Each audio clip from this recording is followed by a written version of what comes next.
കൃഷ്ണ ഗുരുവായൂരപ്പ ശരണം. പൊന്നുണ്ണിക്കണ്ണൻ്റെ ഉഷപ്പൂജ അലങ്കാരം രാവിലെ 4 മണിക്ക് മലർ നിവേദ്യം കഴിഞ്ഞ് ശ്രീകോവിൽ നട തുറന്നു. പൊന്നുണ്ണിക്കണ്ണൻ അതാ ശ്രീലകത്ത് പുഞ്ചിരി തൂകി നിൽക്കുകയാണ്. നെയ്വിളക്കുകളെല്ലാം നിറഞ്ഞു കത്തുന്നുണ്ട്. ആ നെയ്വിളക്കിൻ്റെ ശോഭയിൽ പൊന്നുണ്ണിക്കണ്ണനെ കാണാൻ എന്തൊരു ഭംഗിയാണെന്നോ. പൊന്നുണ്ണിക്കണ്ണൻ്റെ തിരുമുഖം ചന്ദനം ചാർത്തിയിട്ടുണ്ട്. നെറ്റിയിലൊരു സ്വർണ്ണഗോപിക്കുറി അണിയിച്ചിട്ടുണ്ട്. ചെവിയിൽ ചെവിപ്പൂക്കൾ വെച്ചിട്ടുണ്ട്. മാറത്തൊരു സ്വർണ്ണത്തിലകവും ഒരു വീതി കൂടിയ സ്വർണ്ണമാലയും ചാർത്തിയിരിക്കുന്നു. പൊന്നിൻ കിങ്ങിണി കെട്ടി പട്ടുകോണകമെടുത്ത് കയ്യിൽ ഓടക്കുഴലും പിടിച്ച് സ്വർണ്ണ കിരീടം ചാർത്തി കിരീടത്തിന്മേൽ 3 തിരുമുടിമാലകളും 2 വനമാലകളും ചാർത്തിയിരിക്കുന്നു.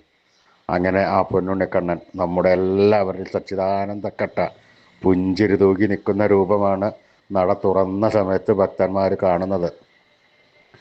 ആ കണ്ണനെ കണ്ടതോടുകൂടി അവർക്ക് മനസ്സിനൊരു ആഹ്ലാദം, ഒരു ആനന്ദം, ആ കണ്ണനോട് ഉള്ളൊരു പ്രേമം, സ്നേഹം ഒക്കെ ആയി നാരായണനാമം ചൊല്ലി അത് ആ കണ്ണൻ്റെ അടുത്തേക്ക് ഓടി ഓടി പോകുന്നു. ആ സോപാനപ്പടിയിൽ നിന്ന് കണ്ണനെ കൺകുളിർക്ക കണ്ട് ആ കണ്ണൻ്റെ തൃക്കാൽക്കൽ വീണ് നമസ്കരിക്കണോ, പ്രാർത്ഥിക്കണോ. കണ്ണൻ അവരെ എല്ലാവരെയും അനുഗ്രഹിക്കണോ.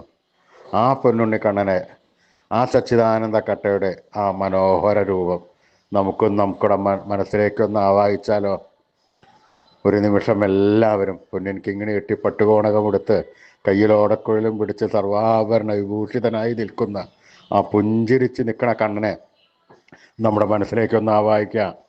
ഒരു നിമിഷം കണ്ണടച്ച് പ്രാർത്ഥിച്ച് ആ മനസ്സിലേക്ക് അതാ ഭഗവാൻ വരണു. ആ കണ്ണനെ അവിടെ കുടിയിരുത്തി പ്രതിഷ്ഠിച്ച് ആ കണ്ണനുമായി കുറച്ചു നേരം സംവദിച്ച് ആ കണ്ണനോടെല്ലാം കുശലം ചോദിച്ചറിഞ്ഞ് കണ്ണൻ നമ്മളോടും കുശലം പറയും. ആ സമയത്ത് ആ കണ്ണനൊന്ന് താലോലിച്ച് കൊഞ്ചിച്ച് ഒരു മുത്തം കൊടുത്ത് ആ കണ്ണൻ്റെ തൃക്കാൽക്കൽ വീണ് നമസ്കരിക്കാം. കണ്ണൻ നമ്മളെ അനുഗ്രഹിക്കും, അതുറപ്പാണ്. ആ കണ്ണന് സ്നേഹത്തോടു കൂടിയിട്ടുള്ള വിളിയുണ്ടല്ലോ, അത് കണ്ണൻ മറക്കില്ല. ആ കണ്ണൻ അതിൽ കൂടുതൽ സ്നേഹത്തോടു കൂടി നമ്മുടെ അടുത്തേക്ക് വരും. എല്ലാവരും നാമം ജപിച്ചോളൂ കേട്ടോ. നാരായണ നാരായണ നാരായണ.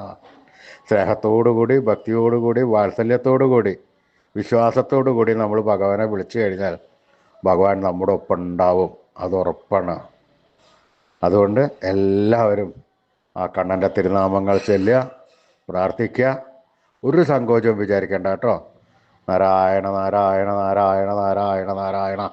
കൃഷ്ണായ വാസുദേവായ ഹരേ പരമാത്മനെ പ്രണതക്ലേശനാശായ ഗോവിന്ദായ നമോ നമഃ.